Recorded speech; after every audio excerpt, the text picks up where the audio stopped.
Capital TV Uttar Pradesh देख रहे हैं। मैं हूं आपके साथ समीक्षा तिवारी। प्रयागराज के माघ मेले में शंकराचार्य के शिष्यों और बटुकों के साथ जो भी हुआ उसका बड़ा विवाद बना। उत्तर प्रदेश की सियासत गरमाई। इसके बाद साथ ही यूजीसी संशोधन 2026 को लेकर भी विवाद लगातार बढ़ता चला गया।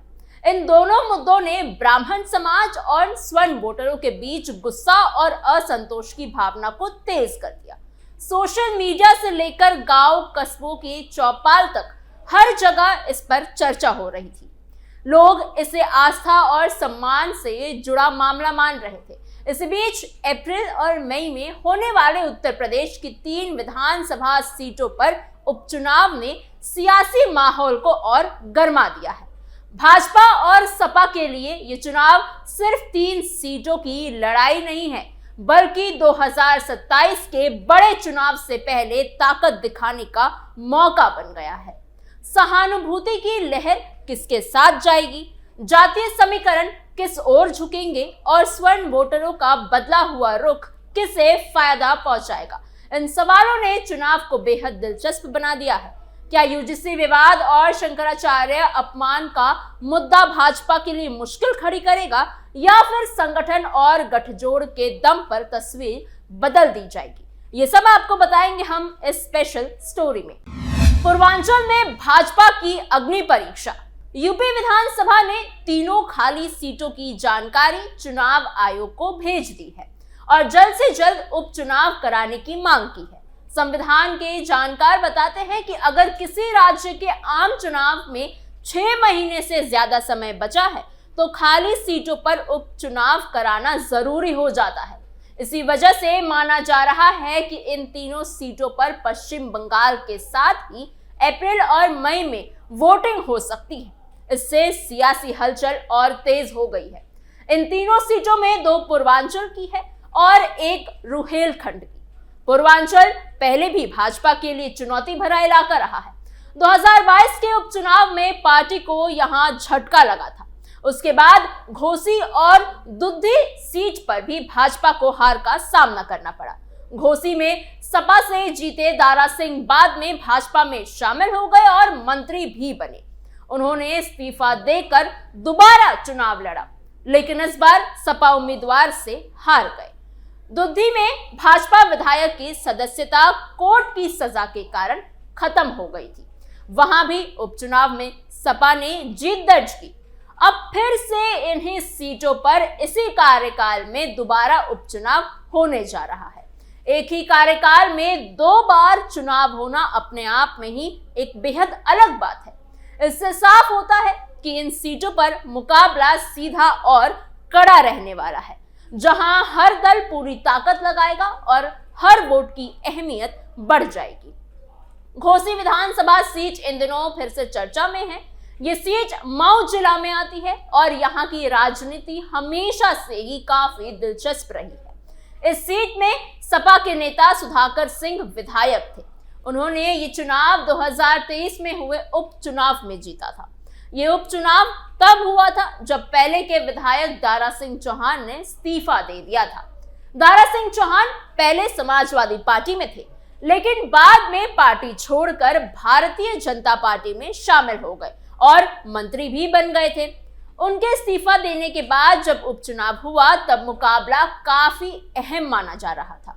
उस समय सपा के उम्मीदवार सुधाकर सिंह ने जोरदार प्रदर्शन किया और 42,759 वोटों के बड़े अंतर से जीत हासिल की। इस जीत को सपा के लिए बड़ी कामयाबी मानी गई थी, लेकिन 20 नवंबर 2025 को सुधाकर सिंह के निधन के बाद ये सीट एक बार फिर से खाली हो गई। उनके निधन पर अखिलेश यादव भी वहां पहुंचे थे। अब यहां फिर से चुनाव की तैयारियां शुरू हो चुकी हैं और सभी दल अपने अपने तरीके से रणनीति बनाने में जुट गए हैं। सहानुभूति का कार्ड, सपा बनाम भाजपा सीधी टक्कर। समाजवादी पार्टी ने घोसी सीट पर सहानुभूति का माहौल बनाने के लिए दिवंगत विधायक सुधाकर सिंह के छोटे बेटे सुजीत सिंह का नाम आगे कर दिया है। पार्टी को उम्मीद है कि परिवार के प्रति लोगों की भावना का फायदा चुनाव में मिल सकता है।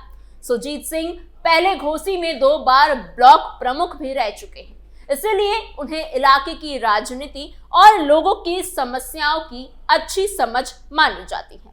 इस सीट पर यादव वोटर्स की संख्या काफी ज्यादा है, जो चुनाव में बड़ा रोल निभाते हैं। इसी वजह से पूर्व जिला पंचायत सदस्य विजय यादव भी अपनी दावेदारी मजबूत बता रहे हैं। साथ ही संगठन में लंबे समय से काम कर रहे महेंद्र चौहान भी टिकट की उम्मीद लगाए हुए हैं। पार्टी के अंदर ही नामों को लेकर चर्चा तेज है और हर नेता अपने समर्थन को मजबूत करने में लगा हुआ है। भारतीय जनता पार्टी की तरफ से भी घोसी सीट पर कई मजबूत दावेदार सामने आ रहे हैं। पूर्व विधायक विजय राजभर का नाम सबसे आगे माना जा रहा है। उनका इलाके में अपना जनाधार है और वो पहले भी यहां से चुनाव लड़ चुके हैं, इसलिए संगठन में उनकी पकड़ मजबूत मानी जाती है। इसके अलावा जिला पंचायत अध्यक्ष मनोज राय भी टिकट की दौड़ में हैं। उनका इलाके में अपना जनाधार है और वो पहले भी यहां से चुनाव लड़ चुके हैं, इसलिए संगठन में उनकी पकड़ मजबूत मानी जाती है। इसके अलावा जिला पंचायत अध्यक्ष मनोज राय भी टिकट की दौड़ में है। उनका स्थानीय स्तर पर अच्छा राजनीतिक प्रभाव है और प्रशासनिक अनुभव भी उनके पक्ष में जाता है। समाज सेवी अजय जायसवाल भी एक अहम चेहरा माने जा रहे हैं। वो लंबे समय से सामाजिक कामों से जुड़े रहे हैं, जिससे क्षेत्र में उनकी अलग पहचान बनी है। इस सीट पर ओबीसी वोटर्स निर्णायक भूमिका में रहते हैं। ऐसे में भाजपा विजय राजभर के जरिए ओबीसी समाज को साधने की कोशिश जरूर कर सकती है। वहीं मनोज राय अपनी राजनीतिक रसूख के दम पर समर्थन जुटाने में लगे हैं, जबकि अजय जायसवाल अपने सामाजिक काम और जनता से सीधे जुड़ाव के सहारे माहौल बनाने की कोशिश कर रहे हैं। घोसी सीट पर 20 से 21% मुस्लिम वोटर्स हैं, जो कि सपा का मजबूत आधार है। वहीं दलित वोटर्स 16 से 18% है, जो कि बसपा की गैर मौजूदगी में सपा और भाजपा में बट गए थे। यादव वोटर्स 13% है, जो कि सपा के कोर वोटर्स माने जाते हैं। वहीं राजभर वोटर्स 12% है, जो एसबी एसपी और भाजपा के वोटर्स है। वहीं चौहान 11% है और दारा सिंह जैसे नेताओं का इन पर बड़ा प्रभाव है। परिवार बनाम पार्टी, मुकाबला दिलचस्प। अब बात करते हैं दुद्धी सीट की। दुद्धी विधानसभा सीट जो सोनभद्र जिले में आती है और आरक्षित सीट है। यहां से विधायक रहे विजय सिंह गोंडा का 8 जनवरी 2026 को निधन हो गया। वो 71 साल के थे और आदिवासी राजनीति का बड़ा नाम माने जाते थे। अपने लंबे राजनीतिक जीवन में वो 8 बार विधायक बने। 1980 और 1985 में उन्होंने भारतीय राष्ट्रीय कांग्रेस के टिकट पर जीत हासिल की थी। इसके बाद 1989 में उन्होंने निर्दलीय चुनाव लड़ा और अपने गुरु राम प्यारे पनिका को हराकर अलग पहचान बनाई। बाद में वो जनता दल और फिर समाजवादी पार्टी से भी जुड़े रहे। 2022 के विधानसभा चुनाव में ये सीट भारतीय जनता पार्टी ने जीती थी, लेकिन विधायक राम दुलार गोंडा के खिलाफ आपराधिक केस में सजा होने के बाद ये सीट फिर से खाली हो गई। 2024 के उपचुनाव में विजय सिंह गोंडा ने भाजपा के उम्मीदवार श्रवण गोंडा को हराकर जीत दर्ज की थी। अब उनके निधन ने एक ही कार्यकाल में दूसरी बार यहां उपचुनाव की स्थिति बन गई है और इलाके में भी फिर से चुनावी हलचल देखने लगी है। समाजवादी पार्टी दुद्धी सीट पर सहानुभूति का माहौल बनाने की कोशिश में है। पार्टी ने साफ संकेत दिए हैं कि दिवंगत विधायक विजय सिंह गोंडा के परिवार से ही किसी को टिकट दे सकती है। चर्चा है कि उनके छोटे बेटे नरेंद्र प्रताप सिंह को उम्मीदवार बनाया जा सकता है। नरेंद्र पहले से ही पिता के साथ राजनीतिक कामकाज संभालते रहे हैं और इलाके में सक्रिय भी हैं।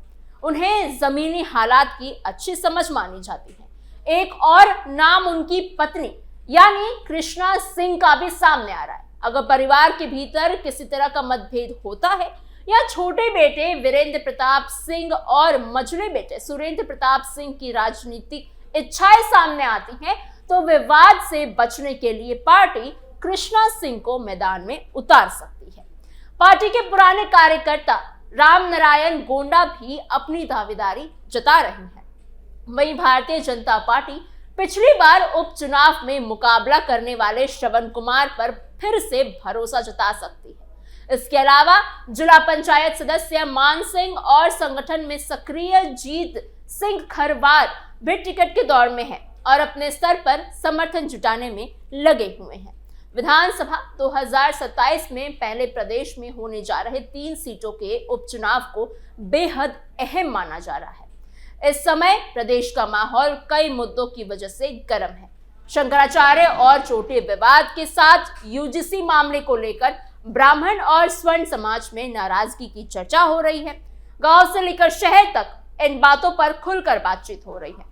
माना जा रहा है कि ब्राह्मणों और स्वर्णों की नाराजगी कितनी गहरी है, इसका अंदाजा इन उपचुनाव में नतीजों से लगाया जाएगा। आमतौर पर यह कहा जाता है कि उपचुनाव सत्ता पक्ष के लिए आसान होता है क्योंकि प्रशासनिक तंत्र और सरकारी मशीनरी का असर रहता है। कई बार सरकार ऐसे चुनाव में अपने उम्मीदवार को जीत दिला लेती है। वहीं ये भी सच है कि उपचुनाव और आम चुनाव की स्थिति अलग होती है, इसलिए इनके नतीजों को सीधे 2027 के चुनाव से जोड़कर देखना पूरी तरह से सही माना जाता है। बहुजन समाज पार्टी अक्सर उपचुनाव नहीं लड़ती है और दूसरे छोटे विपक्षी दल भी कई बार कमजोर उम्मीदवार उतारते हैं, लेकिन इस बार 3 में से 2 सीटें पहले समाजवादी पार्टी के पास थी, जिन्हें उसने उपचुनाव में भारतीय जनता पार्टी से छीना था। इसीलिए मुकाबला सीधा और दिलचस्प रहने वाला है। 2024 में 9 सीटों में उपचुनाव में भी प्रशासनिक असर देखने को मिला था। भाजपा ने कुंदरकी जैसे मुस्लिम बहुल सीट जीतकर सबको चौंका दिया था। जो सीट पर पहले से उसे बहुत कम वोट मिलते थे, वहां बड़ी जीत मिली। अब इन 3 सीटों के नतीजे ये साफ करेंगे कि प्रदेश का मूड किस दिशा में जा रहा है और 2027 की सियासत किस करवट पर बैठ सकती है। आपको हमारी ये खबर कैसी लगी हमें कमेंट बॉक्स में जरूर बताइएगा। ऐसे ही और खबरों और जानकारियों के लिए बने रहिए कैपिटल टीवी उत्तर प्रदेश के साथ।